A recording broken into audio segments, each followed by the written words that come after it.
अब नहीं थमेगी इंजन की रफ्तार, देश की शान इंजन की जान, देशवाल इंजन ऑयल, जिस पे देश करे भरोसा। जमीन दान में दे दो, वो 3 पैर भूमि, और वो भी हम अपने चरणों से नापेंगे, आपके चरणों से नहीं। बलि ने कहा लो कर लो बात। अरे आप तो रहे बामन के बामनी, आपसे तो मांगना भी नहीं आता। इसीलिए तो कहते हैं कि अज्ञम बुद्धि बानिया, मध्यम बुद्धि जाट, तर्क बुद्धि तुर्कणा और बामन चौपट पाठ। बोलो जय श्री कृष्ण। आपसे मांगना भी नहीं आता, मेरे जैसे त्रिलोकी पति के पास आकर के क्या मांगा? 3 पग भूमि, और वो भी आपके चरणों से नापी हुई। अरे महाराज, आप तो स्वयं ही बामन अंगुल के हैं, आपके द्वारा नापी गई जमीन में तो एक छोटा सा आसन भी बिछने वाला नहीं है। आप कहाँ रहेंगे, कहाँ सोएंगे, कहाँ भजन करेंगे, कहाँ बनाएंगे, कहाँ खाएंगे? तो श्री बामन भगवान ने कहा कि देखो राजन, हमें बार बार एक बात को कहने की आदत नहीं है। तुमने आग्रह किया, इसलिए हमने एक बार जो कह दिया सो कह दिया। 3 पग भूमि, और वो भी अपने चरणों से नापी हुई। बलि ने कहा यदि आपकी इसी में प्रसन्नता है तो फिर हम क्या कर सकते हैं? वैसे तो त्रिलोकी पति हूं मैं, कहीं से आप नाप सकते हैं, जमीन सब आपका ही है। भगवान ने कहा बस इसीलिए आया हूं मैं यहाँ। भगवान ने मन में विचार किया कि इसीलिए आया जो तेरे मन में ये अभिमान है ना कि मैं त्रिलोकी पति हूं। कल शायद हमने कहा था ना कि ठाकुर जी अपने भक्त के मन में अभिमान जगने नहीं देते, और गलती से अभिमान आ भी जाए तो उसे तुरंत निकालने का प्रयास करते हैं। बलि भगवान के बहुत अनन्य भक्त हैं, किंतु उनके मन में एक अभिमान है कि मैं त्रिलोकी पति, त्रिलोकी को मैंने बस में कब्जे में कर लिया है, ये पूरी त्रिलोकी मेरी है। ठाकुर जी ने कहा इसीलिए तो हम आए आपके अभिमान को दूर करने के लिए। मन में विचार किया ठाकुर जी ने, और जैसे ही तैयार होते हैं जमीन नापने के लिए, तो गुरु शुक्राचार्य जी ने नेत्र बंद करके बलि को अपने पास बुलाया और कहा कि राजन सुनो। कहिए गुरुदेव, आज्ञा करिए। बोले ये ना बामन है ना 53 है, फिर कौन है? बोले ये साक्षात विष्णु हैं, और ये समस्त देवताओं के कार्य को बनाने के लिए तुम्हें छलने के लिए आए हैं राजन। और अगर इनके चक्कर में पड़ गए ना तो कुछ नहीं बचेगा, कुछ भी नहीं बचेगा। इसलिए इनसे कह दो महाराज फिर कभी पधारना, लेने देने की मैंने कोई बात नहीं करी। लेकिन बलि की आंखों में अश्रु आ गए और कहा गुरुदेव, एक संत को, एक ब्राह्मण को आशा लगाकर और उसको वापस मना करना ये बहुत बड़ा पाप है। या तो आशा मत लगाओ, और आशा लगा दी तो उसको पूरा करो। तो आज मैंने एक आशा लगाई है, इनसे कहा है, और मैंने जल लेकर संकल्प नहीं किया तो क्या हुआ, लेकिन मन से तो संकल्प कर ही दिया है। बलि ने कहा, ऐसा निवेदन किया तो गुरु शुक्राचार्य जी ने कहा कि राजन 8 जगह ऐसी होती हैं जिन 8 जगहों पर समय पड़ने पर झूठ बोलने से पाप नहीं लगता। शास्त्रों में लिखा है कि सत्य के मार्ग पर चलो, सत्य की रक्षा करो, साच बराबर तप नहीं, झूठ बराबर पाप है, धर्म न दूसर सत्य समाना, कहा कविन पर आगम निगम पुराण बखाना। लेकिन आज गुरु शुक्राचार्य जी ने बहुत सुंदर बात कही कि राजन 8 जगह ऐसी होती हैं जहां समय पड़ने पर, जरूरत पड़ने पर झूठ बोलने से पाप नहीं लगता। वो 8 जगह कौन सी हैं? ध्यान से सुनेंगे, पहले प्रेम से बोलेंगे जय श्री कृष्णा। देखो, किसी मनुष्य के प्राण संकट में हो, किसी मनुष्य के प्राण संकट में हो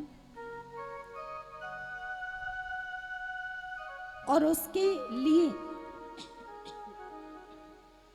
हमें वहां झूठ बोलना पड़े, और झूठ बोलने से यदि उसके प्राणों की रक्षा हो रही है तो झूठ बोलने से पाप नहीं लगता। हमारे झूठ बोलने से यदि किसी निर्दोष के प्राणों की रक्षा हो रही है तो वहां झूठ बोलने से पाप नहीं लगता। किसी के प्राण संकट में तो वहां हमें गीता चाहे हाथ पे रखकर शपथ लेनी पड़े और वो निर्दोष है व्यक्ति, तो वहां झूठ बोलने से पाप नहीं लगता।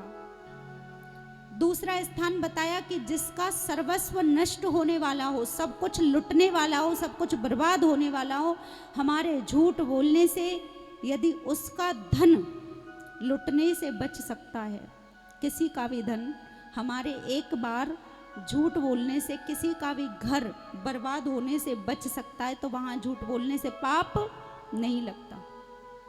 तीसरा स्थान बताया कि गौ माता के प्राण यदि संकट में हो तो गौ हत्या रोकने के लिए यदि हमें झूठ बोलना पड़े तो वहां झूठ बोलने से पाप नहीं लगता। जैसे आप ध्यान से श्रवण करें, जैसे मैं सड़क के किनारे बैठी हूं, मैंने देखा कि कोई गौ माता दौड़ी दौड़ी आई, घबराई आई गौ माता, और मैंने अपनी आंखों से देखा कि वो एक दीवार के पीछे छिपकर खड़ी हो गई। 2 मिनट बाद ही 5 मिनट बाद ही मैंने देखा कि एक काला काला आदमी आया, हाथों में तलवार है, उसकी बड़ी बड़ी मूछें हैं, लाल लाल मोटी मोटी आंखें हैं, और मुझे देखने से लगता है कि ये कसाई है। और उस कसाई ने मुझसे आके पूछ लिया कि तुमने यहाँ से किसी गौ माता को जाते हुए देखा है? तो वहां मुझे सत्य बोलना चाहिए या झूठ है? यदि मैं वहां सत्यवादी बन के बैठी रहूं तो गौ माता के प्राण संकट में आ जाएंगे कि नहीं? तो गौ हत्या रोकने के लिए मुझे वहां झूठ बोलना चाहिए, और वहां झूठ ही सत्य के समान है कि हमने यहाँ से गौ माता को जाते हुए नहीं देखा, तो उसकी प्राणों की सुरक्षा हो सकती है। तो ऐसे भी जरूरत पड़ने पर झूठ बोलने से पाप नहीं लगता।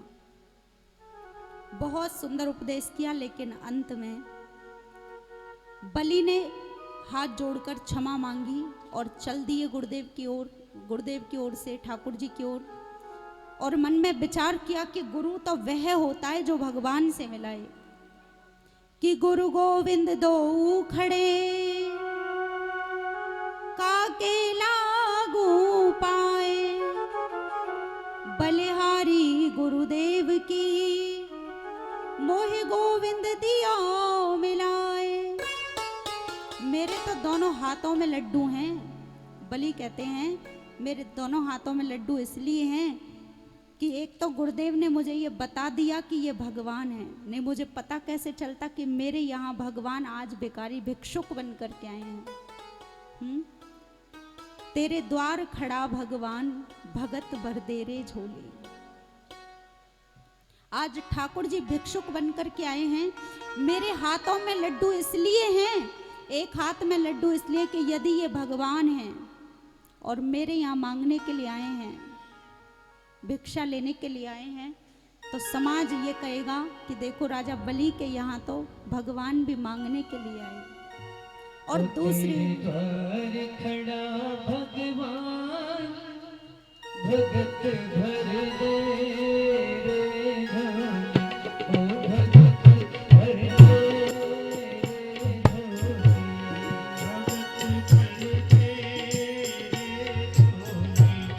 भगत भर दे रे झोली।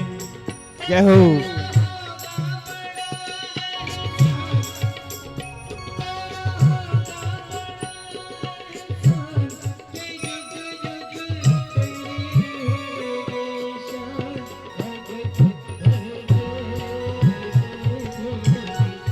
भगत भर दे रे झोली।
ओ जगत का पालन हारा रे।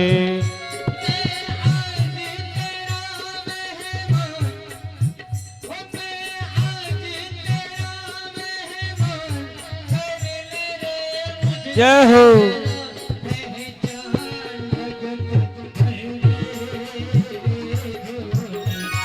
भगत भर दे रे झोली।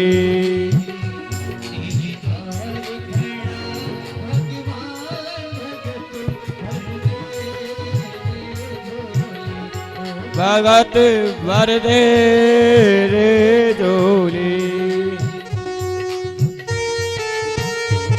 हरि बोल।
राजा बलि ने विचार किया कि गुरु तो वह है, गुरु तो उनको कहा जाता है जो भगवान से मिलाए, ना कि उनको कहा जाता है गुरु जो घर आए गोविंद को ही भगा दे। गुरु तो वह तत्व है जो हमें ठाकुर जी से मिलाता है। गुरु के चरणों की रज, गुरु जी के चरणों की रज की कितनी महिमा गाई है पूज्य श्री तुलसीदास जी महाराज ने।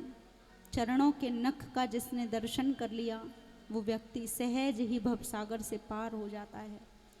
चरणों की रज को अंजन की भांति जिसने लगा लिया आंखों में, गुरु के चरणों की रज को देखो। कभी कभी आपने देखा होगा जब हवा चलती है तो धूल उड़कर आंखों में गिर जाती है तो बंद आंख, खुली आंख बंद हो जाती कि नहीं हो जाती? जब धूल गिर जाती है दुनिया की उड़ करके तो खुली हुई आंख भी बंद हो जाती है। जब आंधी चलती है या बड़ी जोर से हवा चलती है तो धूल उड़ती है कभी कभी गर्मियों में, तो वो हमारी आंख में पड़ जाए तो खुली हुई आंख बंद हो जाती है। लेकिन वो ही रज यदि भगवान श्री गुरुदेव के चरणों से लग जाए चरणों के रज को, चरणों की जो रज है, यदि वही रज, वही धूल गुरुदेव के चरणों का स्पर्श पाके और उसको यदि हम अपनी आंखों में लगा लें, मस्तिष्क से और हृदय से लगा लें, तो कहते हैं कि बंद आंख को खोल देती है वो रज। जो आंखें बंद पड़ी है ना काम, क्रोध, मद, लोभ, मोह में, ममता में, यदि संसार की धूल उड़ करके हमारे माथे पर या फिर आंखों में गिर जाए तो खुली हुई आंख बंद हो जाती है, और गुरुदेव के चरणों की रज यदि हमारी आंखों में लग जाए तो बंद हुई आंख खुल जाती हैं। प्रेम से बोलो जय श्री कृष्णा। और संसार में हमें ये ज्ञान